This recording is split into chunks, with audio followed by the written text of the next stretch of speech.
Bonjour à tous, je m'appelle Alina Rice et cette vidéo va certainement entrer en résonance avec vous. Je vais vous expliquer pourquoi. Je vais aborder un problème que je suis certaine que vous rencontrez actuellement et quelque part dans votre esprit ou votre cœur. Vous croyez que vous ne pourrez jamais être vraiment fluide en anglais à cause de raisons ABCD, blablabla. Vous pensez que tout le monde peut être bon en anglais, mais pas vous. Vous ne pouvez pas être fluide. Cependant, ce n'est pas le cas. Ce n'est pas une affirmation correcte à formuler, même à vous-même. Je vais vous expliquer pourquoi. Je vais partager une petite chose avec vous et essayer de la comprendre du point de vue d'un jeune enfant. Tout d'abord, je n'ai jamais été particulièrement douée en anglais. Il se peut que certains d'entre vous ressentent encore qu'ils ne sont pas compétents en anglais. Ce n'est pas un problème. Je viens d'une famille indienne de classe moyenne tout à fait ordinaire qui parle hindi. Personne ne parle vraiment anglais dans ma famille. Bien sûr, maintenant mes sœurs le parlent, parce que nous avons eu la chance d'entrer dans une école anglophone. Et comme beaucoup d'entre vous, je suis également allée dans une école anglophone jusqu'à la classe de sixième. Jusqu'à la classe de sixième, j'allais dans une école qui n'était pas bonne, d'accord. Et mes deux sœurs, mais qui sont plus jeunes que moi, allaient dans l'une des meilleures écoles de Lucknow, d'accord. Elles allaient dans une bonne école missionnaire avec toutes les religieuses. À présent, le problème est que pour maîtriser une langue, l'idéal est de s'immerger dans un environnement où elle est couramment parlée. Je n'avais pas cet environnement-là. J'étais dans une école où absolument personne, vraiment personne, ne parlait anglais. Je veux dire, oubliez les élèves, je parle même des enseignants. Les enseignants étaient également très à l'aise sans utiliser l'anglais. Maintenant, il n'y a pas de problème avec ça. Il n'y a pas de problème. Mais quand vous allez dans une école anglophone, il y a une certaine attente de parler anglais. D'accord, donc j'allais dans une école anglophone, mais personne n'utilisait la langue, à cause de quoi je n'apprenais pas la langue. Maintenant, acceptons simplement sans hésitation que l'anglais est important. C'est une langue standard utilisée à travers le monde. Maintenant, soudainement, j'ai réussi à m'inscrire dans la même école où mes sœurs allaient. Et c'était une super nouvelle pour nous tous, y compris pour moi. Mais disons que le 25 juillet, je vais dans une école où personne ne parle anglais. Puis, le 26 juillet, je vais soudainement dans une école où seul l'anglais est parlé. L'anglais était vraiment la seule langue utilisée partout. Les enseignants, les élèves, tout le monde, même le personnel, parlaient anglais. Et c'était vraiment un cauchemar. Je ne peux pas vous exprimer à quel point j'étais profondément terrifiée. J'étais en classe de cinquième et je suis toujours une jeune fille très timide. Je sais que vous ne le croiriez probablement pas à mon sujet, mais je suis une personne réservée. Je parle dans mes vidéos parce que comment cela fonctionnerait-il autrement si je ne parlais pas dans les vidéos? Donc maintenant, bien sûr, je dois m'exprimer dans mes vidéos, mais autrement, je n'aime pas beaucoup parler. Maintenant, je commence à aller à l'école, je commence à fréquenter l'école. Séance où tout le monde parle en anglais. Je ne suis pas du tout bonne en anglais. Je suis terrible. Et je veux dire, il n'y a absolument aucun moment de la journée où vous pouvez parler dans une autre langue que l'anglais. Il y avait cette énorme pression sur mes épaules. Je vous le dis, j'ai vraiment ressenti le poids et j'ai beaucoup pleuré pendant cette année. Chaque fois que j'allais à l'école, je ne me sentais pas en sécurité. Je sentais qu'à tout moment, je serais humiliée. Quelque chose va se passer. Quelqu'un va se moquer de moi. Quelqu'un va rire de moi parce que les gens se sont beaucoup moqués de moi. J'ai été moquée. Parfois, les élèves et les enfants autour de vous peuvent être vraiment, vraiment durs avec vous. Ils peuvent être très méchants avec vous. Et c'était une école de filles, et il y avait quelques filles très méchantes là-bas. Je me souviens encore de quelques incidents.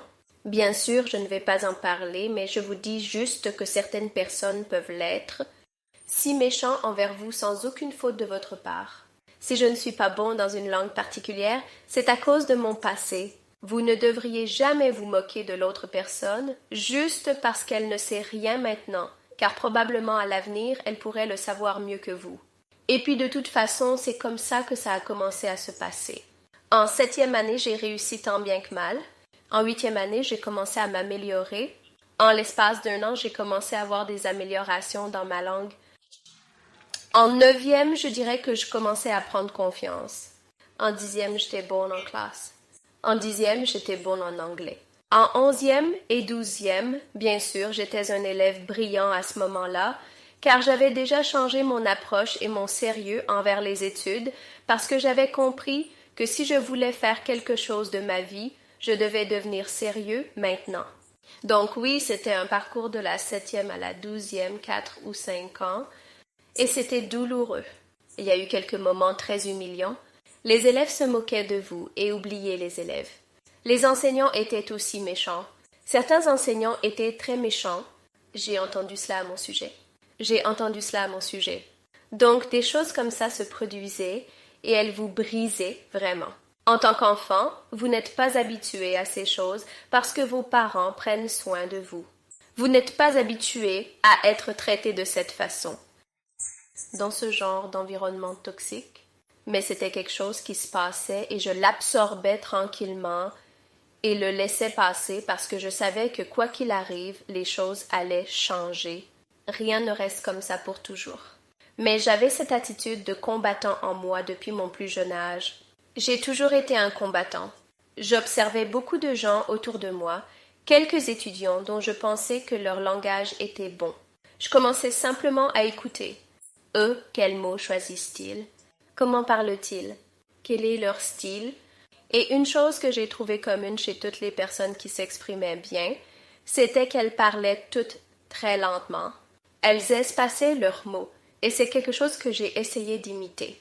Quoi qu'il en soit, c'était tout à propos de mon expérience. Parlons maintenant d'autres choses plus importantes. Donc, bien sûr, il y avait beaucoup d'humiliation et de complexes d'infériorité au début. Puis, plus tard, comme vous le voyez, les choses se sont améliorées. C'est ainsi pour tout le monde ici. Comment imaginer que quelque chose sur lequel vous travaillez ne changerait jamais? C'est impossible. Je crois vraiment que quand vous mettez vos efforts dans la bonne direction, ils portent toujours leurs fruits. Cela a lentement changé de l'infériorité à la confiance. Maintenant, je suis confiant, je fais encore des erreurs, même maintenant. Ce qui est bien, c'est qu'il n'y a aucun mal à faire des erreurs. C'est normal, vous apprenez simplement de vos erreurs et vous passez à autre chose. Et la prochaine fois, vous essayez de ne pas répéter les mêmes erreurs, vous en faites de nouvelles. C'est ainsi que cela se passe. Et je pense que c'est un changement très positif qui est définitivement survenu en moi après avoir acquis de la fluidité dans cette langue, c'est la confiance. Je me sens très confiant maintenant. Je sais que je serai capable de m'exprimer. Donc, la morale de l'histoire est que vous pouvez. Faites-le toujours. Vous avez la capacité de le faire, d'accord. Maintenant, si vous ne le faites pas, je crois que c'est votre décision personnelle. Si vous ne faites rien, ou si vous finissez par accomplir quelque chose. Dans tous les cas, c'est un choix que vous effectuez. Ce sont en réalité quelques petites décisions que vous prenez chaque jour, chaque fois que vous vous retenez de parler la langue parce que vous hésitez, parce que vous avez peur que l'autre personne vous écoute et réagisse. Chaque fois que vous vous retenez, vous faites une erreur. Vous devez vous montrer pour vous-même. C'est normal de faire une erreur. Allez-y, faites-le. Faites l'erreur. Donc, la dernière chose que je dirais ici, c'est que probablement la raison pour laquelle j'ai pu apprendre la langue était parce que j'ai été forcée dans cette situation. Je n'avais pas d'autre option. Si je devais survivre à l'école, je devais apprendre la langue parce qu'il n'y avait pas d'autre langue parlée. Alors j'ai été forcée dans cette situation. J'étais destinée à me faire battre quelquefois parce que, bien sûr, quand vous commencez à apprendre quelque chose, vous allez tomber, vous allez faire des erreurs. Donc des choses comme ça vont vous arriver aussi. Et je pense que cette malédiction, ce cauchemar, était probablement la plus grande bénédiction qui s'est révélée pour moi plus tard. Donc tout ce qui est mauvais en ce moment pourrait en fait être une bénédiction déguisée. Je dirais qu'il faut commencer à vous pousser dans des situations comme celle-ci, là où vous vous testez, où vous êtes contraint de faire quelque chose que vous n'êtes pas très à l'aise de faire. Et je suis sûre que si vous continuez à le faire, au début, cela va être difficile pour vous, mais plus tard, l'inconfort va progressivement diminuer et vous allez commencer à l'apprécier. Aujourd'hui, je l'apprécie. Quand je parle dans cette langue, bien sûr, je ne peux pas parler cette langue toute la journée parce qu'il y a beaucoup de torsions de langue qui doivent se produire quand vous parlez en anglais. L'hindi est tellement confortable. Le hindi est vraiment confortable. L'anglais, pas tant que ça, même maintenant. Mais bien sûr, je suis bien meilleure en anglais qu'avant. Voilà pour la vidéo d'aujourd'hui. Dites-moi dans les commentaires si vous vivez une lutte similaire. Partagez avec les autres, car les gens lisent les commentaires et ça leur donnera confiance. À bientôt. Prenez soin de vous. Au revoir.